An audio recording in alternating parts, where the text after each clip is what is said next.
तो मेरे प्यारे भाइयों और बहनों,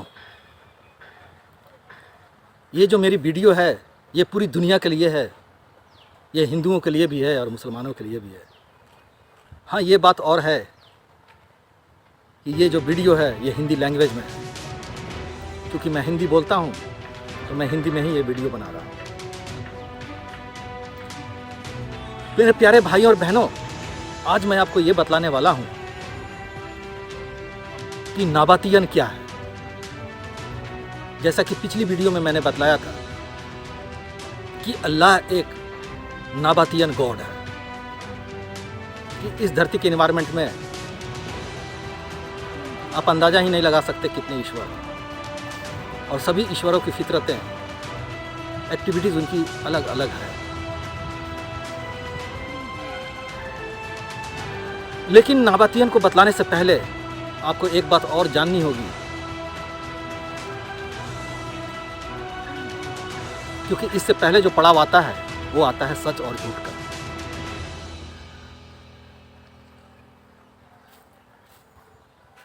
वैसे तो बहुत सारे ईश्वर हैं, पर मैं 4 ईश्वरों के बारे में आपको बतला रहा हूँ। पहले का नाम है उज़्ज़ा, दूसरे का नाम है आयरिश, और तीसरे का नाम है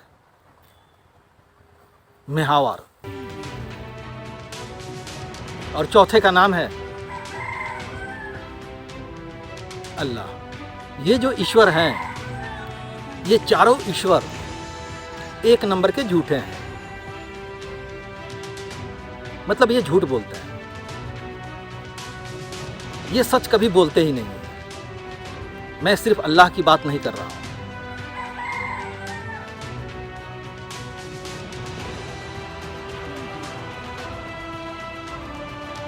इनकी फितरतें और भी हैं। सबसे पहली बात कि ये चारों ईश्वर कभी भी सच नहीं बोलते, ये हमेशा ही झूठ बोलते हैं। तो छोड़िए, अभी उन 3 ईश्वरों के बारे में बात नहीं करेंगे। अभी मैं आपसे सिर्फ अल्लाह के बारे में बात करूँगा। तो इसका मतलब ये नहीं हुआ कि अल्लाह एक बुरा है, या इसका मतलब ये नहीं हुआ कि अल्लाह एक बुरा गॉड है। अच्छाई और बुराई, सच और झूठ, इस बात को समझने के लिए आपको एक बात और समझनी होगी। सबसे पहले आपको यह जानना होगा कि सच के आविष्कारक कौन थे और झूठ का आविष्कारक कौन था। जब तक आप इन बातों को नहीं समझेंगे, ना तो आप अल्लाह को समझ सकते हैं और ना ही नाबातियन को समझ सकते हैं।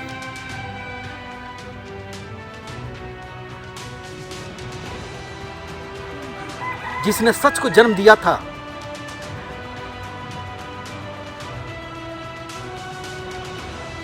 और जिसने झूठ को जन्म दिया था,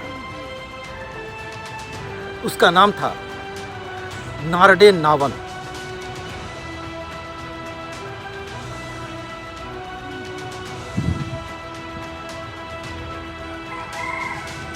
और इसके बेटे का नाम था सिथ सैथा, और फिर इसके बेटे का नाम था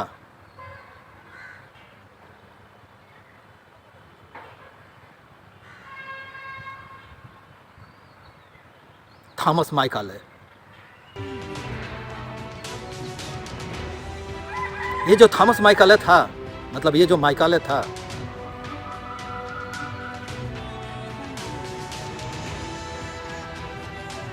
सच और झूठ को बड़ी ही बेहतरीन अंदाज में इंसानों के बीच प्रस्तुत किया।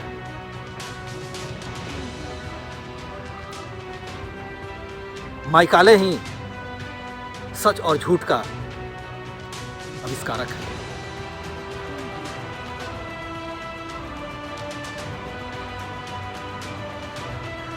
मतलब माइकाले ये दूसरा आविष्कारक है। एक्चुअली में माइकाले की जो दादी थी,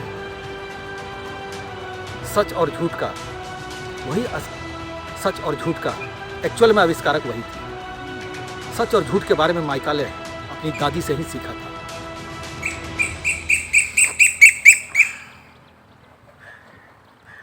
आइए सच और झूठ की असलियत को मैं बतलाता हूँ। मुझसे पहले ये बात आपने कभी नहीं सुना होगा, क्योंकि झूठ और सच की जो विधिक शक्ति है उसको समझना इतना आसान नहीं है। सच और झूठ को समझने के लिए आपको एक अद्भुत महान मैथमेटिक्स की ज़रूरत पड़ेगी। और आप मैथमेटिक्स किसे समझते हैं? 1 2 3 4 5 6 7 8 9 10 और 0, क्या ये मैथमेटिक्स है?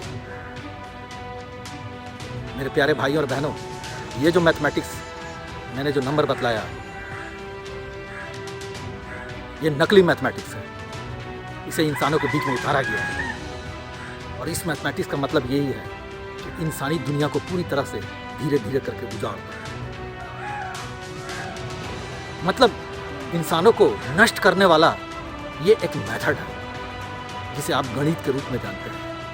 1 2 3 4 5 6 7 8 9 10 और 0। ये एक विधि है, एक रिचुअल है। और इस रिचुअल का काम यही है कि ये धीरे धीरे इंसानी जीवन को उजाड़ देता है।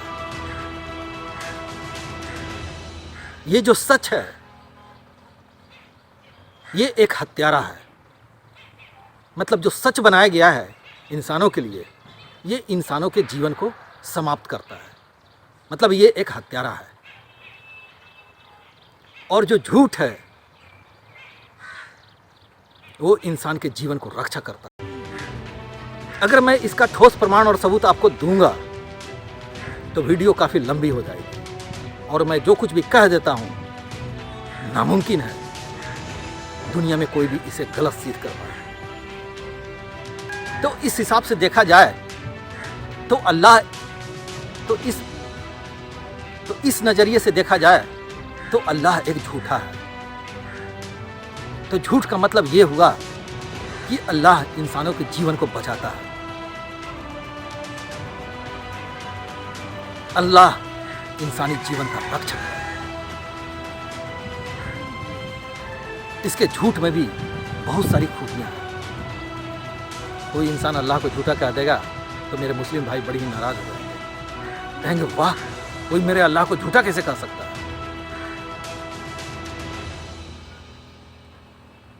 तो आपने जाना कि झूठ की आवश्यकता इंसानों पर क्या है और सच की आवश्यकता इंसानों पर क्या है। मैं फिर किसी दूसरी वीडियो में बतलाऊंगा आपको कि सच कैसे खतरनाक है और झूठ कैसे प्रोटेक्टिव है इंसानों के लिए। कि एक मक्का वाले मोहम्मद साहब थे जिनको अल्लाह ने पैगंबर बनाया था, जिनके हाथों में तलवार, घोड़े और योद्धा थे। मतलब योद्धा थे। और एक पेट्रा के मोहम्मद साहब थे जिनके हाथों में पौधे थे और उन पौधों से उन्होंने अपने क्षेत्र के सारे इलाके को हरा भरा बना दिया था।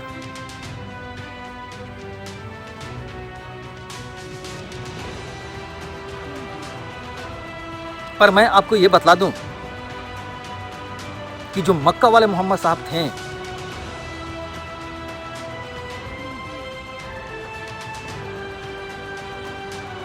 इनके हाथों में तलवार, घोड़े और योद्धा ये किसने दिया था? ये मोहम्मद साहब जो मक्का वाले थे ये भी बड़े ही नेक इंसान थे, बड़े ही अच्छे थे। लड़ाई झगड़ा, मार काट, खून खराबा, इन सब बातों में ये विश्वास नहीं रखते थे। मोहम्मद साहब को लड़ाकू, झगड़ालू, मारो काटो, हत्या करो, इस तरह से जो प्रस्तुत किया गया है ये काम तो इंसानों का ही है। तो मेरे प्यारे भाइयों और बहनों, दुनिया में जितने तरह के ईश्वर यानी गॉड्स पाए जाते हैं, चाहे वो कोई भी ईश्वर हो, वो 5 चीज कभी नहीं कर सकता। नंबर 1 वायदा, दूसरा आदेश, तीसरा डराव, चौथा लालच और पांचवा शस्त्र का ज्ञान।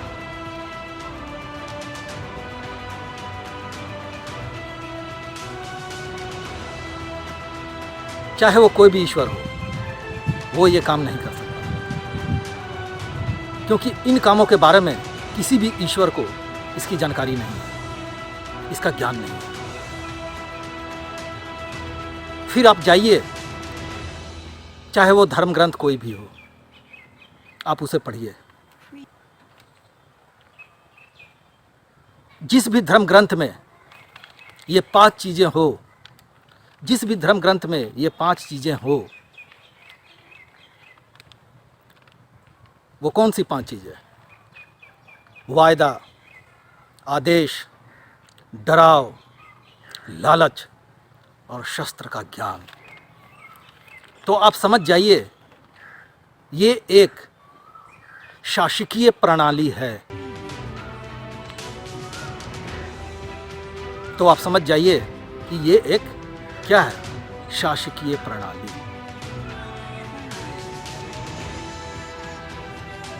और इस धर्म ग्रंथ में इंसानी दिमाग का, करतूत का इन्वॉल्वमेंट है।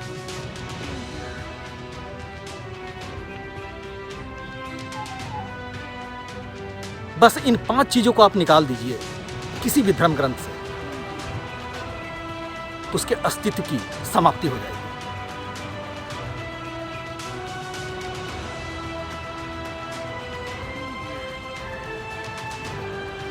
ईश्वर कभी नहीं कहता कि आप किसी से लड़ो।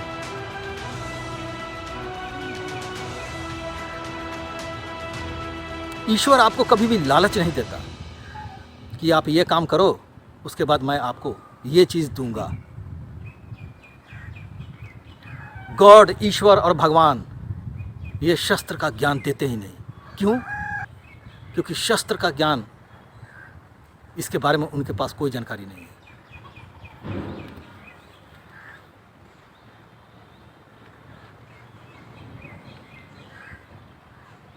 जिस भी धर्म ग्रंथ में ये 5 चीजें हो, तो आप समझ जाइए ये धर्म आपको जंग की ओर ढकेलेगा, यानी युद्ध की ओर, वार की ओर आपको ढकेल देगा एक दिन। अगर आप नमाज पढ़ रहे हैं या कोई हिंदू भाई किसी मंदिर में जाकर शंकर भगवान के सामने अपना मत्था टेक रहा है और पूजा पाठ कर रहा है, इसका मतलब ये नहीं कि आपने शंकर भगवान को खुश कर दिया। या कोई मुस्लिम मस्जिद में जाकर नमाज पढ़ रहा है, तो इसका मतलब ये नहीं कि आपने अल्लाह को खुश कर दिया। अगर आप नमाज पढ़ रहे हैं तो एक तरह से ये एक्सरसाइज है। इससे जो फायदा होगा, आपके शरीर को फायदा पहुंचेगा। अगर आप नमाज पढ़ रहे हैं तो इससे किसी दूसरे को फायदा नहीं। अगर आप नमाज पढ़ रहे हैं तो इससे किसी दूसरे को फायदा होने वाला नहीं है। ये सिर्फ आपके शरीर के फायदे के लिए है। और जो लोग मंदिर में जाकर पूजा पाठ करते हैं, माँ दुर्गे, शंकर भगवान की आराधना करते हैं, उनके आगे मत्था टेकते हैं, तो उनके मन को शांति मिलती है, उनका हृदय स्वच्छ होता है। इससे फायदा आपके शरीर को ही है। नमाजें पढ़ना, पूजा पाठ करना,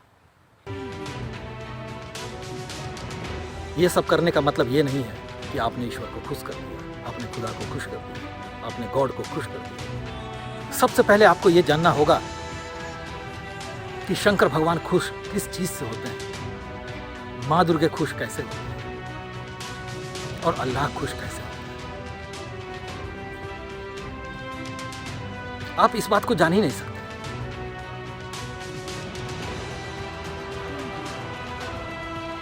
क्योंकि इस बात को समझने के लिए सबसे पहले जिस ईश्वर की आप पूजा कर रहे हैं, जिस ईश्वर की आप इबादत कर रहे हैं,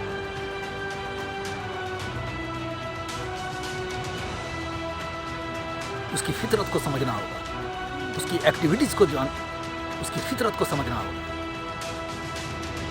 उसकी एक्टिविटीज़ का ज्ञान होना चाहिए आपके पास।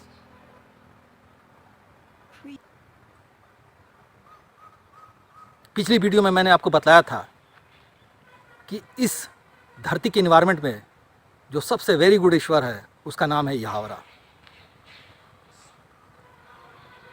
तो इसकी एक्टिविटीज़ क्या है? और अल्लाह भी एक अच्छा ईश्वर है।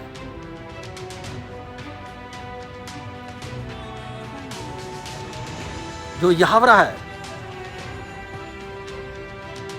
उसकी एक्टिविटीज के अंतर्गत में वो 7 चीजों से ही खुश होता है,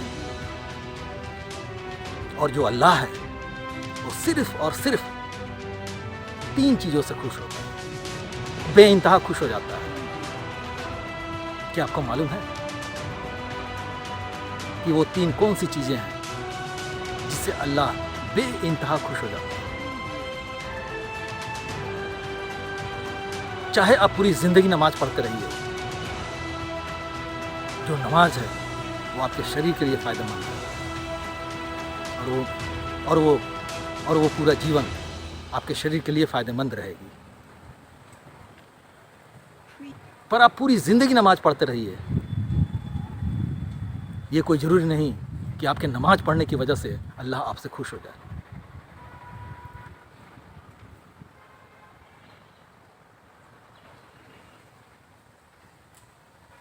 अल्लाह के एक्टिविटीज़ के अंदर, अल्लाह की एक्टिविटीज़ के अंदर में जब वो 3 चीज़ें आप करेंगे तो आपसे अल्लाह इतना खुश हो जाएगा जिसके बारे में शब्दों से व्याख्या नहीं किया जा सकता। लेकिन अब यहाँ पे सवाल ये उठता है कि जब आपसे अल्लाह खुश हो जाएगा तो वो आपके लिए करेगा क्या, या आप उससे करवाएंगे क्या? अल्लाह जिन 2 चीज़ों से खुश होता है इस ज़माने में, इस युग में, आप उस काम को नहीं कर सकते, क्योंकि उस काम को जब आप करेंगे आप एक अपराधी के रूप में गिने जाएंगे। तो आप ये समझ लीजिए कि अल्लाह को खुश करने की जो 2 तरकीबें हैं, जो 2 अरकान हैं, उसे इस दुनिया में, इस युग में कोई भी नहीं कर सकता, क्योंकि उसको आप करेंगे और पुलिस आपको अरेस्ट कर लेगी। लेकिन अल्लाह को खुश करने की लेकिन एक चीज है, अगर आप उसे करेंगे तो दुनिया की कोई भी ताकत आपको अपराधी नहीं बना सकती। लेकिन एक चीज है, अगर आप उसे करेंगे तो दुनिया का कोई भी ताकत आपको अपराधी नहीं बना सकता। फिर वो जो दो चीजें हैं उन्हें आपको करने की जरूरत ही नहीं है। तो क्या आपको मालूम है कि अल्लाह को आप कैसे खुश कर पाएंगे?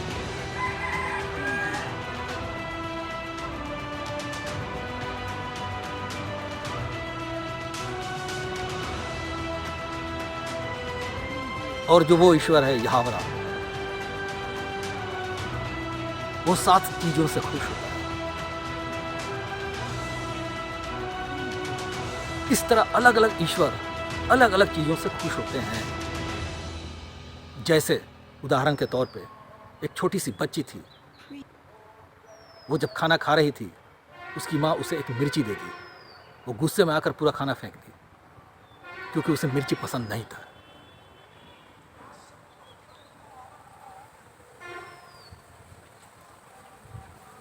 उस औरत की एक और बेटी थी, जब उसने उसे खाना दिया तो उसे भी मिर्ची दी और वो बड़े प्यार से खाने लगी। आप यहीं पर देख लीजिए, एक छोटी सी बच्ची, आप यहीं पर देख लीजिए, एक ही घर में 2 बच्ची, एक को मिर्ची खाना पसंद नहीं है, गुस्सा आ जाता है, और एक मिर्ची को बड़े ही प्यार से खाते हैं।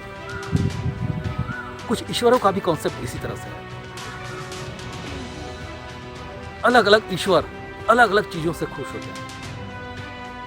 कोई हिंदू ये बतला दे कि शंकर भगवान कैसे खुश होंगे, कोई ये बतला दे कि कृष्ण भगवान कैसे खुश हो जाते हैं।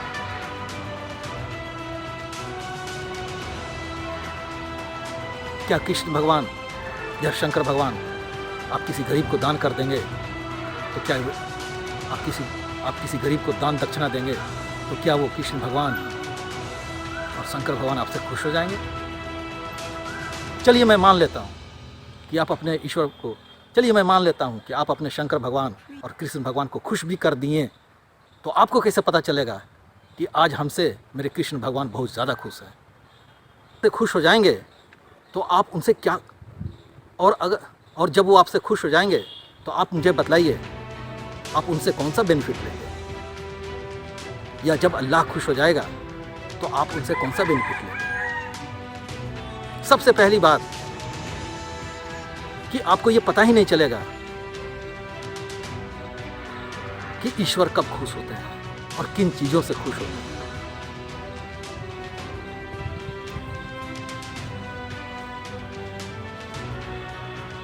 सबसे पहले आपको ये जानना होगा कि अल्लाह की एक्टिविटीज़ क्या है, शंकर भगवान की एक्टिविटीज़ क्या है। एक्टिविटीज़ का मतलब होता है फितरत, उनके गुण, उनकी विशेषताएं। और इन सब को जानने के लिए इतना आसान नहीं है जो आप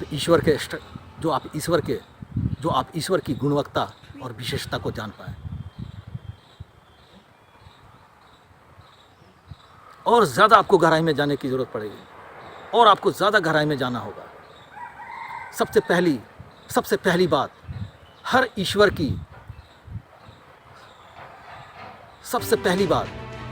की आकृति यानी स्ट्रक्चर अलग अलग होते हैं। हर ईश्वर का एक अलग स्ट्रक्चर होता है और वो स्ट्रक्चर जो होता है वो अदृश्य होता है। सबसे पहले उन स्ट्रक्चर को आपको हासिल करना होगा। उसके बाद बड़ी ही ध्यान से उस स्ट्रक्चर के अंदर उनकी एक्टिविटीज क्या है उसको रीड करना होगा। और इंसानों के लिए ये काम नामुमकिन है क्योंकि ईश्वर जो भी होते हैं वो अदृश्य होते हैं और अदृश्य चीज की कोई आकृति नहीं बनती। लेकिन एक मेथड्स है, एक ऐसी चीज है इस धरती पर, चाहे कोई भी अदृश्य चीज हो उसकी आकृति वहां पर उतर जाती है, वहां आ जाती है। और वो जो मेथड है वो मेथड ही एक महान मैथमेटिक्स है। और ये मैथमेटिक्स इस दुनिया में बहुत सारे लोगों के पास थी। जैसे भारत के श्रीनिवास रामानुजन के पास थी, महान वैज्ञानिक निकोला टेस्ला के पास थी, वगैरह वगैरह और भी बहुत सारे लोग हैं। वो महान मैथमेटिक्स उन लोगों के पास थी।